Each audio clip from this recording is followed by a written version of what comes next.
So, Mark, Brexit continues. The saga continues. I guess really just to kick off on this, what are your thoughts about where things are now that the negotiations have kicked off? And do you see any potential issues moving forward? I'm sure probably are lots. What's your take on things? Well, I think it's very clear since the general election and since the talks started, there are two sort of strands to the talks. There's the practical issues arising from them, but also the political. I think if we start with the political, it's well known fact that the EU, in all their trade negotiations, let alone negotiations such as Brexit, but also in their accession negotiations, are an incredibly tough negotiator. They've had decades of experience of doing that. I mean, you go back to the 1960s with Britain's accession talks, you go to the Eastern European accession talks, everybody comes out of it quite bruised.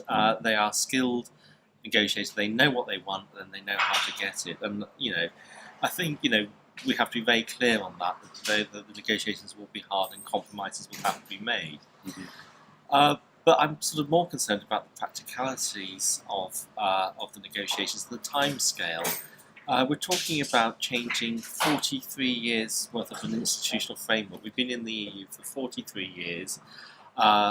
So many regulatory bodies, so many everyday regulations that make our lives smooth and business work and transport work will be affected by Brexit. And even if negotiations go well and the EU gives a deal that is good for Britain and good for them, I think that's the compromise that will have to come.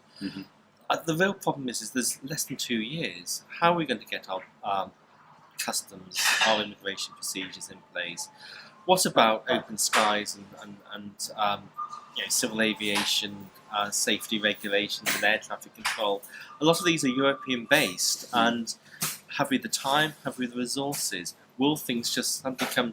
People talk about a cliff edge and really Britain going over. I think the problem is we're going along, the cliff edge is there, we stop, and then Britain just stops and there's no forward movement. Sure. I think that is the danger. So from your perspective, what do you think would be sensible in terms of perhaps a transitional period? And what kind of impact could a transitional period have on business? I suppose would there be potential benefits there as opposed to just suddenly stopping? Well, I think there has to be a transitional period, and I think that has to be decided very soon. I think the biggest threat to business is uncertainty. I think if businesses know there's a transitional period of a number of years, and I'll come on to what I think the period should be. I'm no expert, but this is for me as a business person, also knowing how long these negotiations could take and also the practicalities. I think we need to look very, very closely at a transition. Ideally, it would be our membership continues. That would be the simplest way. We're a member. I'm not sure the EU would agree with extending the 2-year deadline, but the easiest way, without having to go into the negotiations of what is in the transition, is just extend our membership period, extend the negotiation period for, I think, probably at least a period for another 3 years on top of the 2 years. That would be the easiest way, but that would need, I believe, the agreement of all other 27 countries in the Commission and the European Parliament. I'm not a treaty expert. Another alternative to that would be having a deal like Norway for a transitional period where we remain within the single market, and that would help business. But I think politicians, the public, whether we're pro-Brexit or anti-Brexit, have to realise that it's not practical and not possible for Britain to leave by March 2019 without really the economy coming to a shuddering halt. Yeah, so you think maybe then a transitional period of maybe 3 years, like you suggested, it's going to help with providing a bit more certainty, therefore a bit more confidence, which can only help the economy and industry. I mean, that's 3 years on past 2019.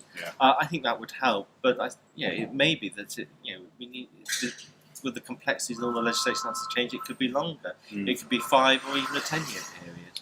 Could a transitional period of that nature have a political backlash to some degree? How would that be navigated? I mean, I know you're not in politics, but I think a lot of the problems that politicians always find themselves in is not being honest. I think if the position is explained and the reasons for it and the rationale, then I think the public will accept. I think what the public will not accept is suddenly the Britain ceases to function in March 2019. I think that would be a major political upheaval, worse than trying to explain a transitional deal.